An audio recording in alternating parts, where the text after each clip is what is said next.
بسم اللہ الرحمن الرحیم۔ تمام دیکھنے اور سننے والوں کو میری طرف سے باادب السلام علیکم۔ آج 19 جون 2022 اور حسب وعدہ میں آپ کی خدمت میں حاضر ہوں۔ جیسا کہ کل میں نے آپ سے وعدہ کیا تھا کہ کچھ ایسی چیزیں میں آپ کو بتاؤں گا جس کی وجہ سے مجھے اپنی ذاتی زندگی میں بہت فائدے حاصل ہوئے۔ کچھ لوگ کہتے ہیں جی سعد کے پاس کوئی اسم اعظم اس کے ہاتھ لگ گیا ہے، کوئی کہتے ہیں اس کے پاس کوئی وظیفہ ہے، کوئی کچھ کہتے ہیں، کوئی کچھ کہتے ہیں۔ تو جو چیزیں میں اپنے فائدے، اپنی ضروریات کے لیے اللہ تعالیٰ سے رجوع کرتا ہوں وہ میں آپ کے ساتھ بھی شیئر کر دیتا ہوں تاکہ آپ لوگ بھی فائدہ اٹھائیے۔ تو سن لیجئے، میرا اسم اعظم ہے وہ بہت ہی آسان، وہ ہے یا اللہ خیر، یا اللہ کرم، یا اللہ مدد۔ یہ سارا میرا اسم اعظم ہے۔ اب اس کے سے مجھے اللہ تعالیٰ نے بہت نوازا ہے، بہت نوازا ہے، بہت نوازا ہے۔ میں اس کی فہرست بہت طویل ہے، میں کب تک یہ بتاتا رہوں گا۔ ابھی میں تازہ ترین واقعہ آپ کے ساتھ شیئر کرتا ہوں کہ ابھی ریسنٹلی میں ورلڈ ٹور پہ گیا ہوا تھا، تو واپسی پہ میں جب امریکہ سے روانہ ہوا تو ہیوسٹن ایئرپورٹ پہ مجھے اچانک امیگریشن آفیسر نے یہ کہا کہ آپ یہ والا ایک فارم ہے وہ کمپیوٹرائز فل کروائیں۔ مجھے بالکل نہیں آتا تھا، میں خاصا پریشان ہوا اور میں نے کہا مجھے یہ نہیں آتا۔ کہتا ہے یہ ہماری سردردی نہیں ہے، یہ آپ نے مکمل کریں گے تو آپ کا بورڈنگ پاس ایشو ہوگا، ورنہ آپ واپس چلے جائیں گے، ہمارا اس میں کوئی قصور نہیں۔ اس موقع پہ میں نے اللہ کو پکارا اور یہی کہا یا اللہ خیر، یا اللہ کرم، یا اللہ مدد۔ میں اپنے دل میں اپنے رب کو پکار رہا تھا۔ میری پچھلی سائڈ پہ ایک ینگ لڑکا، I think he was Indian, I think, تو اس نے کہا کیا مسئلہ ہے؟ میں نے کہا یہ والی بات ہے۔ کہتا آپ مجھے بتائیے۔ اب وہ چونکہ کمپیوٹر سے ریلیٹڈ تھا اور مجھے اتنا پتہ نہیں تھا، اس نے کہا کوئی بات نہیں ہے، میں آپ کا یہ کام کر دیتا ہوں، مجھے اب چند ایک معلومات دیں، میں آپ کا ابھی مکمل کر دیتا ہوں۔ اچھے لوگ بھی دنیا میں ہوتے ہیں۔ اس نے فوری طور پر مجھ سے جو معلومات درکار تھی میں اس کو دیتا چلا گیا، لیکن immigration officer was very rude to اس۔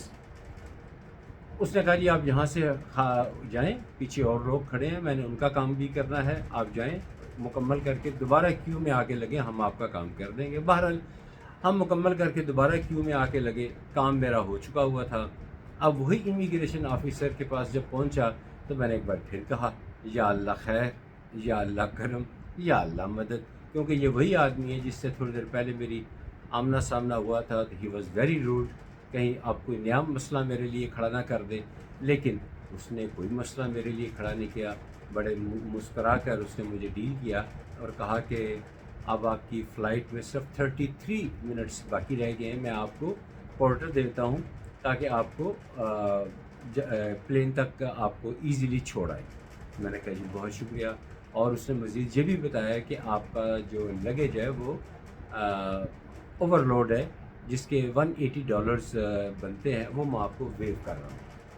بہرحال میں اللہ کا شکر ادا کرتے ہوئے جہاز میں روانہ ہوا۔ یہ ایک چھوٹی سی مثال ہے کہ اللہ سے جب بھی دل سے مانگا جائے تو اللہ تعالیٰ عطا فرماتے ہیں۔ تو یہ ہے جی میرا اسم اعظم، جس کے بارے میں لوگ پتہ نہیں کتنے لوگ سوال کرتے ہیں۔ تو آپ بھی یہ پکارا کریں، جو مرضی پکاریں، مقصد تو اللہ کو پکارنا ہے۔ میں پکارتا ہوں یا اللہ خیر، یا اللہ کرم، یا اللہ مدد، آپ بھی یہ پکاریں یا اللہ خیر، یا اللہ کرم، یا اللہ مدد، تو اللہ تعالیٰ آپ کی مدد فرمائیں گے۔ اچھا، اب میں آپ کو یہ بھی بتاتا چلوں کہ ایک میرا عمل ہے جو شاید میں اب ایگزیکٹ تو یاد نہیں، کوئی 5 سال میری عمر تھی یا 6 سال عمر تھی، والدہ ماجدہ ہمیں بڑے ذوق اور شوق کے ساتھ جمعہ کی نماز کی ادائیگی کے لیے مسجد بھیجا کرتی۔ وہاں پر ایک دن امام صاحب نے ایک بات کہی، مجھے نہیں معلوم لوگوں نے اس پہ اثر لیا یا نہیں لیا، میں نے اس بات پہ کو نوٹ لیا اور اس پہ عمل درآمد شروع کر دیا۔ انہوں نے فرمایا کہ سورہ قدر پڑھو، اس کے یہ فائدے ہیں۔ میں نے سورہ قدر پڑھنی شروع کر دی۔ اب 5-6 سال کی عمر سے میں یہ پڑھ رہا ہوں۔ اب پہلا فائدہ کیا ہے کہ جو یہ شخص عمل کرے گا وہ کبھی بھی آؤٹ آف پاکٹ نہیں ہوگا، اس کے جیب سے پیسے ختم کبھی نہیں ہوں گے۔ دوسرا فائدہ یہ ہوگا جو یہ عمل دہراتا رہے گا صبح و شام، معاف کیجیے گا، صبح اور شام، 3 دفعہ صبح فجر کی نماز کے بعد، 3 مرتبہ مغرب کی نماز کے بعد، تو وہ کبھی بھی آؤٹ آف پاکٹ نہیں ہوگا، اس کے پاس پیسے کبھی ختم نہیں ہوں گے، اس کے پاس کہیں نہ کہیں سے پیسے آ جائیں گے، اور وہ اللہ تعالیٰ کی ذات کے سوا کسی کا محتاج نہیں ہوگا۔ ٹھیک ہے؟ اور کوئی ایسا شخص جس کے بارے میں مشہور ہو کہ وہ بد زبان ہے، بد لحاظ ہے، جب بھی وہ ہماری محفل میں آتا ہے تو ہماری محفل کو خراب کر دیتا ہے، ہمارے ہنستے کھیلتے ماحول کو وہ بوسیدہ کر دیتا ہے، تو وہ ناپسندیدہ شخص کہلاتا ہے۔ وہ شخص کے لیے میں ریکمینڈ کرتا ہوں کہ کچھ عرصہ کے لیے اپنے آپ کو آئسولیٹ کر لے اور باقاعدگی کے ساتھ سورہ قدر کو 3 مرتبہ صبح اور 3 مرتبہ شام کے وقت پڑھے۔ آپ دیکھیے چند ہی دنوں میں اس کے اندر، زبان کے اندر جو مٹھاس ہے، شیرینی پیدا ہو جائے گی۔ جب وہ دوبارہ لوگوں میں جائے گا تو لوگ اس کو پہچان نہیں پائیں گے کہ یہ وہی ہمارا دوست ہے جس کو ہم سخت ناپسند کیا کرتے تھے۔ وہ اتنا پاپولر ہو جائے گا کہ اس کی علیحدہ ایک ڈومین بن جائے گی، لوگ اس بے چین رہیں گے، کب وہ آئے گا، کب رونق لگے گی، کب اس کے ساتھ ہماری باتیں ہوں گی۔ تو آپ لوگوں سے بھی گزارش ہے کہ سورہ قدر 3 مرتبہ صبح اور 3 مرتبہ شام کو پڑھا کریں۔ اور امام صاحب نے اس وقت مجھے سب کو بتایا تھا کہ 3 دنیاوی فائدے اور ایک آخرت کا فائدہ ہے۔ آخرت کا فائدہ تو بہت بڑا فائدہ ہے کہ روزہ قیامت نبی پاک صلی اللہ علیہ وآلہ وسلم کے سب سے زیادہ قریب وہ شخص ہوگا جس کے اخلاق اچھے ہوں گے، اور جو سورہ قدر 3 مرتبہ صبح اور 3 مرتبہ شام کو پڑھے گا اس کے اخلاق بہت اچھے ہو جائیں گے۔ ہمیں اور کیا چاہیے؟ اب ہماری عمر جو ہے وہ چراغ سحری کی مانند ہے، پتہ نہیں کب بلاوا آ جائے۔ اگر اگلا جہان اچھا ہو جائے، حساب کتاب کے چکر میں تو دعا کریں کہ اللہ تعالیٰ ڈالے ہی نہ، بغیر حساب کتاب کے بخش دے، تو یقین کریں ہم بہت خوش قسمت رہیں گے۔ اور جب شفاعت رسول صلی اللہ علیہ وآلہ وسلم ہمیں نصیب ہو جائے تو اور کیا چاہیے؟ تو یہ جو اسم اعظم میں نے بتایا ہے، یہ سب کریں، سب کو فائدہ ہوگا، سب مسلمان بہن بھائیوں بیٹیوں کو فائدہ حاصل ہوگا۔ اور سورہ قدر کو بھی پڑھو، اس کی بھی بڑی فضیلت ہے۔ اور لوگ مجھ سے کبھی کبھار یہ پوچھتے ہیں کہ آپ کی پسندیدہ آیت کون سی ہے جس کو آپ زیادہ شوق سے پڑھتے ہیں؟ تو میری پسندیدہ آیت ہے آیت الکرسی۔ یہ مجھے پتہ نہیں کیا بات ہے، بچپن سے بڑا پیار ہے۔ یہ ہوا اتفاق سے ایسے تھا کہ جس مسجد میں ہم نماز کے لیے جایا کرتے تھے تو اس کے محراب کے ارد گرد اوپر سے لے کے نیچے تک آیت الکرسی کندہ تھی، بڑے خوبصورت طریقے سے۔ تو تھوڑا میں اس کو پڑھا کرتا رہتا تھا، اور آہستہ آہستہ میرا خیال ہے چند دنوں میں مجھے ازبر ہو گئی۔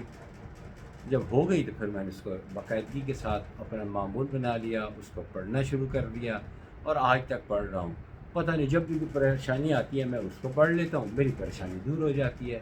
تو اصل مقصد ہے اللہ کو یاد کرنا، اللہ کو یاد کریں، مصیبتیں دور ہوتی ہیں، آزمائشیں اگر آ بھی جاتی ہیں تو اس کو برداشت کرنے کا اللہ تعالیٰ حوصلہ بھی عطا کر دیتے ہیں۔ میری آپ سب لوگوں سے گزارش ہے کہ بعض لوگوں کے بارے میں نے سنا ہے کہ وہ قرآن پاک کو روزانہ 1 سپارہ روزانہ پڑھتے ہیں، روزانہ 1 سپارہ پڑھتے ہیں۔ اچھی بات ہے، بہت اچھی بات ہے، روزانہ پڑھیں اور ان کو اجر و ثواب ملے گا۔ لیکن اگر وہ 1 سپارے کی بجائے 1 رکوع پڑھ لیں، بلکہ چند آیات پڑھ لیں، ترجمہ اور تفسیر کے ساتھ پڑھ لیں، تو اس کا انہیں بہت فائدہ حاصل ہوگا، کیونکہ قرآن پاک کی یہ خاصیت ہے، اس کو جب بھی پڑھیں ہر دفعہ کچھ نہ کچھ نیا سیکھنے کا موقع ملتا ہے۔ جب آپ ترجمہ اور تفسیر کے ساتھ پڑھیں گے تو آپ کو پتہ چل جائے گا کہ یہ آیت جو نازل کی گئی، اس آیت کی وجہ نزول کیا تھی، اس کے پیچھے کون سا واقعہ پوشیدہ تھا، سورہ کاف کے متعلق آپ دیکھ سکتے ہیں۔ میں لا تعداد واقعات ہیں جو قرآن پاک کے بارے میں ہیں، اور لوگ پوچھتے ہیں مجھ سے کہ آپ نے کون سی تفسیر قرآن پاک پڑھی ہے۔ دیکھیے، تفسیر قرآن پاک تو بہت ساری جو ہے وہ لوگوں نے لکھی ہیں، لیکن جب میں 8th میں تھا، اس وقت کرسچن اسکول میں پڑھتا تھا میں، تو ان کا قانون تھا کہ 8th کلاس میں جو بچہ ہوتا تھا تو اسے بک شائع نہیں ہوتی تھی لائبریری سے۔ تو میں نے اپنے جو دینیات، اس وقت دینیات کہا جاتا تھا، دینیات کے ٹیچر سے یہ کہا کہ مجھے تفسیر قرآن پاک چاہیے۔ وہ کہتے ہیں آپ لائبریری سے پتہ کریں آپ۔ جب میں لائبریری میں گیا تو انہوں نے کہا جی ہمیں تو نہیں پتہ یہ آپ کون سی کتاب کا پوچھ رہے ہیں۔ تو میں اپنے دینیات کی ٹیچر انہیں لے کر گیا، تو انہوں نے بتایا کہ اس طرح یہ کتاب ہوتی ہے، تو ایز اے اسپیشل کیس وہ منگوائی گئی، اور ایز اے اسپیشل کیس مجھے الاٹ کی گئی جو میں نے گھر پڑھی، وہ تھی تفسیر ابن کثیر۔ سب سے پہلے تفسیر ابن کثیر وہ تحریر کی گئی تھی۔ اصل نام آپ کا حضرت عماد الدین، لیکن اس وقت کے لوگ جو تھے اپنے والد صاحب کے نام کے ساتھ پہچانا جانا زیادہ پسند فرماتے تھے، اور وہ اہل زبان بھی تھے۔ وہ انہوں نے لکھا اور فراوانی کے ساتھ لکھا، اور انہوں نے فراخ دلی کا ثبوت دیا۔ جس حدیث مبارکہ کے بارے میں لکھا ہوتا کہ یہ متفقہ علیہ ہے، اس کے بارے میں لکھتے کہ یہ متفقہ علیہ ہے، اور جو ڈاؤٹ فل ہوتی جس کے بارے میں زیادہ شواہد نہ ملتے تو لکھ دیتے کہ یہ حدیث پاک جو ہے وہ ضعیف ہے۔ تو ان کی یہ فراخ دلی ہے۔ بعد میں بہت سارے لوگوں نے اس احادیث مبارکہ کو لکھا، بہت سارے نے لکھا، میں نے ان کو بھی پڑھا، لیکن میں نے جو زیادہ بار پڑھی ہے وہ تفسیر ابن کثیر پڑھی ہے۔ آپ جو مرضی پڑھ لیں، اس میں کوئی حرج نہیں ہے، لیکن میں اصل اتنی لمبی چوڑی بات کرنے کا مقصد یہ ہے کہ آپ تفسیر کے ساتھ پڑھا کریں، ترجمہ پڑھیں، تفسیر پڑھیں۔ آپ مہینے میں قرآن پاک ختم کرنے کی بجائے 6 مہینے میں ختم کر لیں، 1 سال میں ختم کر لیں، 5 سال میں ختم کر لیں، لیکن ترجمہ اور تفسیر کے ساتھ کریں۔ میں نے یہاں تک سن رکھا ہے، لیکن میں بڑی احتیاط سے بات کر رہا ہوں کہ ایسی حدیث مبارکہ کچھ لوگ کوٹ کرتے ہیں کہ کوئی شخص اگر ایک قرآن پاک کی آیات مبارکہ کو ذوق اور شوق کے ساتھ پڑھے گا تو اسے جنت عطا کی جائے گی، جنت عطا کی جائے گی۔ بہرحال اگر ہم سب لوگ قرآن پاک کو ٹھہر ٹھہر کر، سنبھل کر، ترجمہ اور تفسیر کے ساتھ پڑھیں گے تو ہمیں اس کے بہت فائدے حاصل ہوں گے۔ جیسے مجھے قرآن پاک پڑھا پتہ چلا کہ اللہ تعالیٰ نے بار بار جس نعمت کا ذکر کیا ہے، اور وہ ہے پانی، اور سب سے بڑی نعمت جسے قرار دیا ہے وہ ہے صحت۔ اسی لیے صحت کو اولین نعمت قرار دیا گیا ہے۔